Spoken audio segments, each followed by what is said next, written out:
우리가 함께 읽은 말씀처럼요, 전도서라는 말씀을 생각할 때 가장 먼저 떠오르는 것은 헛되도다입니다. 단어로만 봤을 때는 뭔가 허무하고 어두운 느낌을 주기도 합니다. 그런데 오히려 전도서는요, 이 땅에서 우리에게 속한 것들이 헛된 것임을 내가 깨달았기 때문에 모든 것이 오직 하나님께 있음을 알 수 있었다라고 밝히는 성경입니다. 우리가 지난주에 읽었던 1장과 함께 오늘 2장의 말씀은 전도서의 초반부로서요, 헛됨에 대해서 이렇게까지 구체적으로 상세하게 설명할 수 있을까 싶을 정도로 구체적으로 말씀하고 있는 말씀입니다. 그런 경험이 있으신가요? 가족들이나 지인들과 즐겁고 또 웃고 떠들며 또 즐거운 시간을 분명히 보냈는데 그 시간이 끝나고 집으로 돌아가는 걸음 중에는 뭔가 헛헛하고 외로운 느낌을 경험할 때가 있습니다. 재밌고 싶어서 웃음 한번 짓고 싶어서 보낸 시간인데 끝나고 보니까 남는 것이 없는 것처럼 느껴지는 것이지요. 오늘 전도서의 시작은요, 우리의 즐거움 또는 쾌락에 대해서 우리 2장에 이런 말씀을 전하고 있는 것입니다. 우리 1절과 2절의 말씀을 제가 읽어드립니다. 나는 내 마음에 이르기를 자 내가 시험 삼아 너를 즐겁게 하리니 너는 낙을 누리라 하였으나 보라 이것도 헛되도다. 내가 웃음에 관하여 말하여 이르기를 그것은 미친 것이라 하였고 희락에 대하여 이르기를 이것이 무슨 소용이 있는가 하였노라. 아멘. 전도서를 쓴 지혜자는요, 즐거움과 웃음, 희락과 쾌락에 대해서 소용이 없다라고 말씀하고 있습니다. 어떻게 보면요, 굉장히 쉽고 당연한 말씀인 것처럼 보입니다. 그런데 사실 사람에게 있어서요, 즐거움, 쾌락이라는 부분은 쉽게 소화하기가 어려운 주제입니다. 즐겁고 싶지 않은 사람이 어디 있을까요? 종류와 기준은 모두 다르겠지만 누구나 크고 작은 쾌락들을 추구하며 살아갑니다. 이것이 모두 나쁘다고 볼 수는 없습니다. 의미 있고 건강한 재미도 있기 때문입니다. 그러나 그것들은 대체로 어리석음과 욕심을 반영하고 있다는 것도 우리는 부인할 수가 없습니다. 지혜자도 역시 그런 희락을 추구해봤다고 말씀합니다. 그것도 아주 많이요. 우리 3절을 제가 새번역 성경으로 버전으로 읽어드리겠습니다. 한번 비교하면서 보시기 바랍니다. 지혜를 갈망해온 나는 술로 내 육신을 즐겁게 하고 낙을 누려보려고 마음먹은 적도 있다. 참으로 어리석게도 이렇게 사는 것이 짧은 한평생을 가장 보람있게 사는 것이라고 생각하였다. 아멘.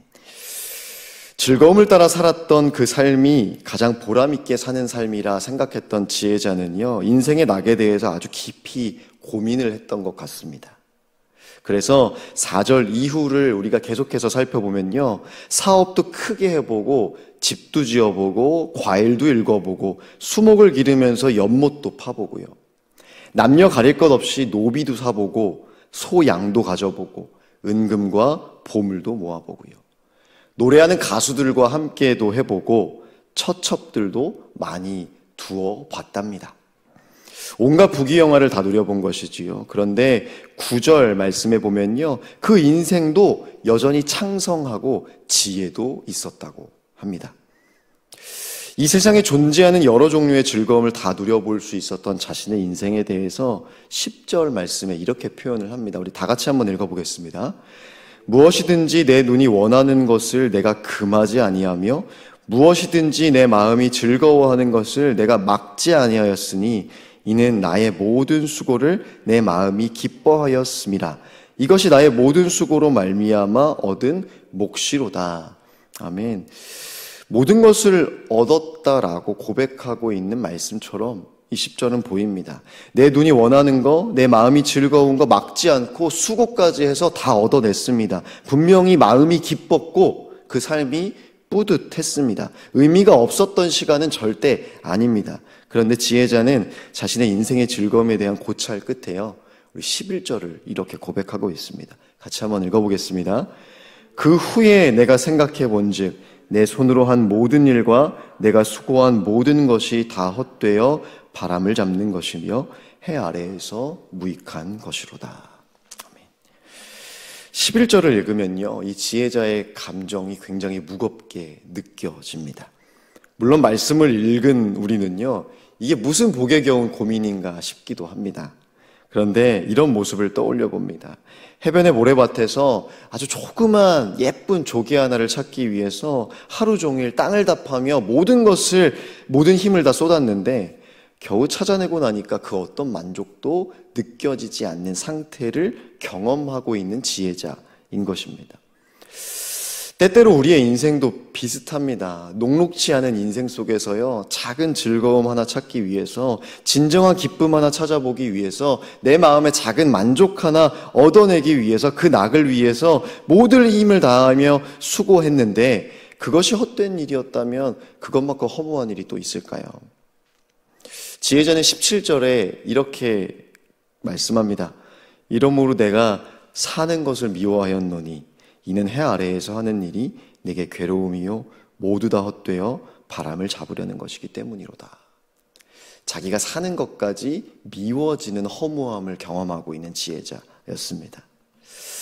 이어지는 18절 말씀에 참 재미있는 표현이 있는데요. 이런 표현입니다. 내가 해 아래에서 한 모든 수고를 미워하였는데 내 뒤를 이을 이에게 갈 거라서 라고 이야기합니다. 죽 서서 개 준다라는 속담이 있지요.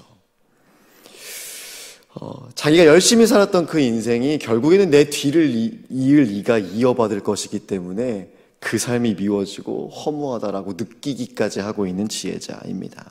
그래서 2장 전체를 읽으면요, 그렇게 마음이 시원하지는 않습니다. 20절, 21절, 22절, 23절 온갖 헛됨에 대한 표현들을 이야기합니다. 내 마음에 실망하였고요. 이것이 헛된 것이라서 큰 악처럼 여겨졌고요. 모든 수고와 마음에 애쓰는 것이 무슨 소득이 있고 일평생에 근심하며 수고하는 것이 슬픔뿐이라서 밤에도 쉬지 못하나니 이것도 헛되도다 라고 말씀하고 있습니다. 저는 이 말씀을 읽을 때 정말 지혜자이긴 하다라는 생각이 듭니다. 헛됨에 대해서 이렇게까지 다양하게 표현할 수 있을까라고 싶기도 합니다. 그런데 이 모든 인생, 모든 감정, 모든 한탄의 끝에 하나님께서 지혜자에게 허락해 주신 것은요, 그 어떤 것도 아닌 아주 작은 깨달음 하나였습니다. 우리 24절의 말씀을 한 목소리로 같이 읽겠습니다. 사람이 먹고 마시며 수고하는 것보다 그의 마음을 더 기쁘게 하는 것은 없나니 내가 이것도 본즉 하나님의 손에서 나오는 것이로다. 아멘. 사람의 삶은요, 기쁨을 찾든 안 찾든 먹고 마시며 수고하는 똑같은 삶이지만 그 끝에 기쁨이라는 결과라는 것이 달라지는 기준은 오직 하나님이다라는 것을 발견합니다. 내 손에 쥐어져 있는 것을 얻었다는 단순한 쾌락은 바람을 잡는 것처럼 헛되고 금세 사라지지만 이것을 하나님께서 쥐어주셨다고 하는 그 감격에서 오는 기쁨은요, 똑같이 사그라들 것이지만 그 지혜자에게 사라지지 않는 영원한 기쁨이 된다는 것을 오늘 말씀은 우리에게 가르쳐주고 있는 것입니다. 지혜자는 25절과 26절에 이렇게 말씀합니다. 제가 읽어드립니다. 먹고 즐기는 일을 누가 나보다 더 해보았으랴. 하나님은 그가 기뻐하시는 자에게는 지혜와 지식과 희락을 주시나 죄인에게는 노고를 주시고 그가 모아 쌓게 하사 하나님을 기뻐하는 자에게 그가 주게 하시지만 이것도 헛되어 바람을 잡는 것이로다. 아멘. 여전히 헛되다라고 마무리되고 있는 전도서 2장은 우리에게 이렇게 말씀합니다. 우리에게 가장 좋은 기쁨은요, 그것을 찾아냈는가 찾아내지 못했는가에 있지 않다라는 것입니다. 어디에서 찾고 있는가, 무엇을 통해서 찾고 있는가, 하나님 안에서인가 하나님 밖에서인가가 중요하다라는 것입니다. 하나님 안에서 찾았다면요, 사그러들 바람과 같은 것이더라도, 남들은 그게 뭐냐 조롱하는 아주 작은 것이더라도 하나님 안에서 찾았다면 진정한 기쁨이 되는 것이고, 하나님 밖에서 찾았다면 지혜자의 모든 지난 삶처럼 모든 것을 얻은 삶이라도 헛된 것이다 라고 말씀하고 있는 것입니다. 때때로 헛됨을 느끼게 되는 고통이, 괴로움이 우리 가운데 있습니다. 열심히 찾았으나 비어있음을 경험하는 허무함도 우리 가운데 있을 수밖에 없습니다. 왜냐하면 우리 모두는 죄인이기 때문입니다. 웃고 있었는데, 분명 재미있었는데, 즐거움 속에 살아가는 줄 알았는데 그렇지 않아서 괴롭고 슬픈 순간들도 우리 가운데 있습니다. 그러나 그 헛됨을 알 때에 진정한 기쁨이 어디에 있는지 알게 하시는 하나님을 신뢰하기 소망합니다. 죄인이기에 생명과 부활을 알게 하시는 그 주님을 신뢰하는 우리 모두가 되기를 소망합니다. 무엇인지, 얼마나 많은지로 결정되는 기쁨이 아니라 그것이 누구로부터 나왔는지를 아는 기쁨으로 나아가게 하실 것입니다. 오늘도 하나님 안에서 그 기쁨을 찾고 누리는 우리 모두가 되기를 주님의 이름으로 간절히 소망합니다.